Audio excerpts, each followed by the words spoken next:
All right. Hi, everybody. So we have the performance snapshot page of the report. This is a key page. It's very straightforward, gives you a high-level overview in terms of how your business is performing in a number of different areas. I strongly recommend that you put an appointment in your calendar once a week to come in and look at this one page. Take no more than 60 seconds to really assess how everything's trending, either positively or negatively, or perhaps somewhere in between. So let me explain that these up top here at the top of the page are scorecards. And these scorecards display results based on the date range.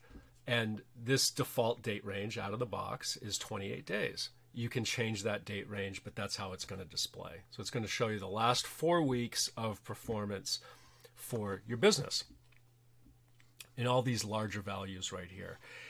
However, and this is where the magic comes, we have comparison metrics. So these metrics down here, these increases or decreases that are in green or red, show us the direction in terms of individual metric performance based on and compared to the prior time period. So in this case, you'll notice, and it tells us right here, total users was down 0%, so it was flat from the previous 28 days. So that would be the 28 days ending on July 3rd. So the point here is that you can just come right into this report at any given time and you don't even look at the values. You just look at the colors and you see if you are trending positively or negatively. That's it. And then that's either going to cause you to say, okay, everything's good. I don't have to worry about anything or focus on anything because everything is trending positively. Or conversely, if you see a whole lot of red, you know that there's something going on that requires your immediate attention. And if there's something that, if this is a great example, most of the values are positive because we all see green, but we see this one average purchase revenue, which is off by over 20%. Why is that? So we're going to ask that question, why? And then we're going to use other pages of the report if we don't know the answer to that in an attempt to answer that question, because that's a key driver in terms of our revenue, obviously. So that's scorecards, and we have 6 of them. Just to call your attention, average purchase revenue, that replaces the average order value metric that we are very used to with Universal Analytics, and this revenue metric is the same as total revenue in GA4.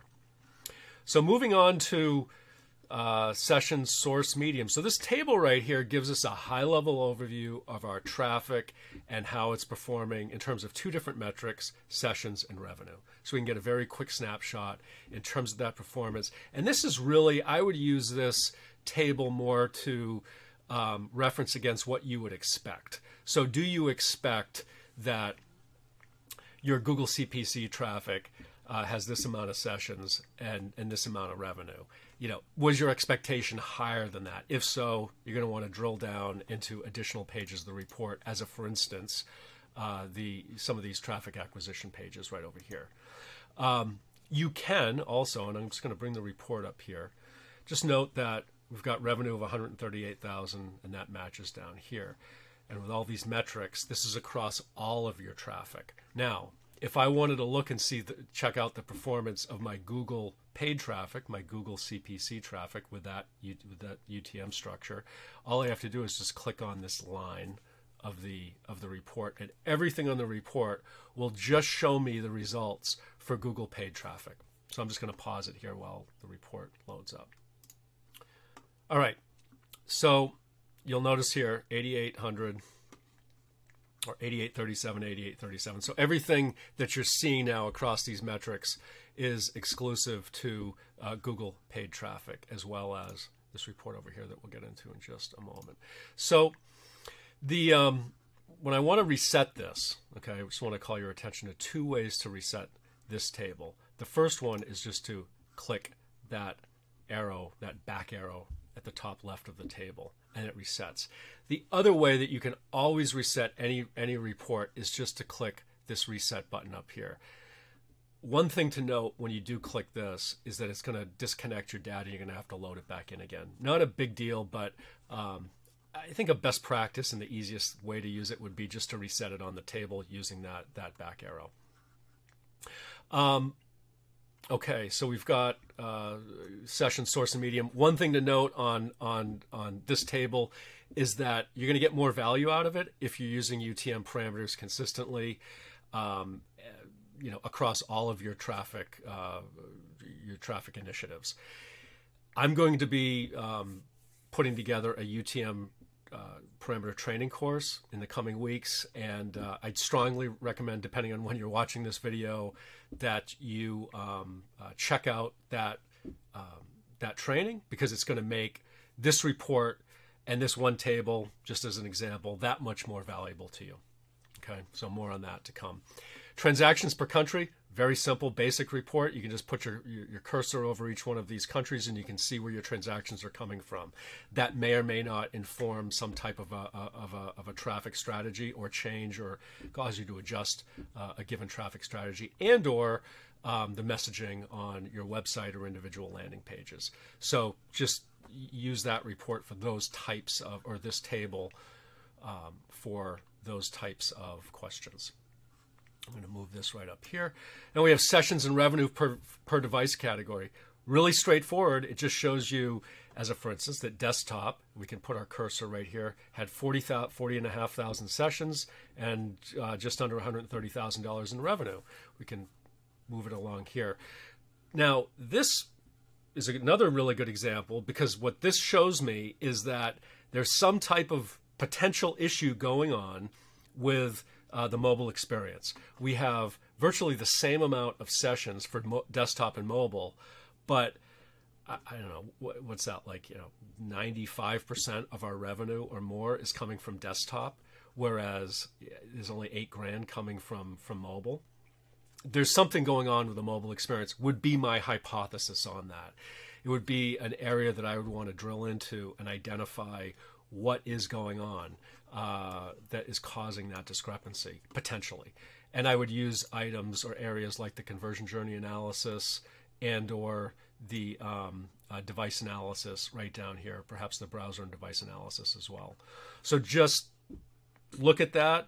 Does it make sense? Does it not? And a lot of this is, when you're analyzing these reports, or these pages of the reports or individual tables, does what you're seeing match what you expect? That's a huge kind of theme with everything, is you're seeing these trends and patterns, you're looking at what it's displaying to you, but does it match, or is it close to what you expect to see? And if it doesn't match what you expect, because this may be totally normal for this business or for the merchandise store, or it might not be. And use these tables to uncover those types of optimization insights. Revenue per gender, really straightforward. We've got it displays female revenue, male revenue, and then we have unknown. Okay.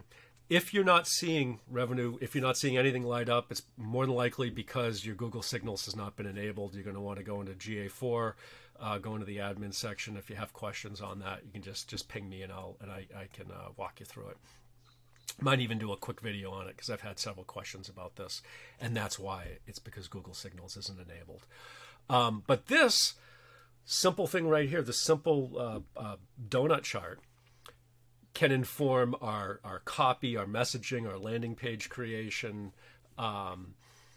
It may be very eye-opening that a given gender is purchasing X amount of, or generating X amount of revenue on your site. If that's the case, if it's not what you expect, you could adjust your advertising campaigns accordingly, and your targeting and all that good stuff. Now, user distribution, moving on to this final table. This shows you, as you can see right here, sessions, total users, active users, and new users. Now, you can put your cursor on any given date, and it will display the values for each one of these metrics. Now, this is a little funky, because I would expect that total users would be lower than sessions. I wouldn't expect that we'd have total users of 6,000, but only sessions of 2,000. That just doesn't make sense to me. So there's some type of an anomaly here, potentially, something to take a look at. And one thing that you do want to be aware of is your active users. So that's a metric. Active users and new users, definitely ones to keep an eye out on. So active users, if they've navigated through 2 pages or been on the site for 10 seconds or more, that's an area that you're going to want to have trending upwards. You don't want to have your active users going down, because it might indicate that there's some type of an issue with the user experience. And new users, obviously, you want to make sure that that all of those are kind of trending in a positive direction. So that's it for the overview of this. It's a little bit over 10 minutes. I hope that this was helpful. And I'll be delivering some additional learning and learning videos around how you can use each individual table to better optimize your site and to identify those insights that will make a difference to your bottom line. So I hope you enjoyed it. If you have any questions or comments, please leave them in the comments below. And don't forget to subscribe to the channel. Thanks very much.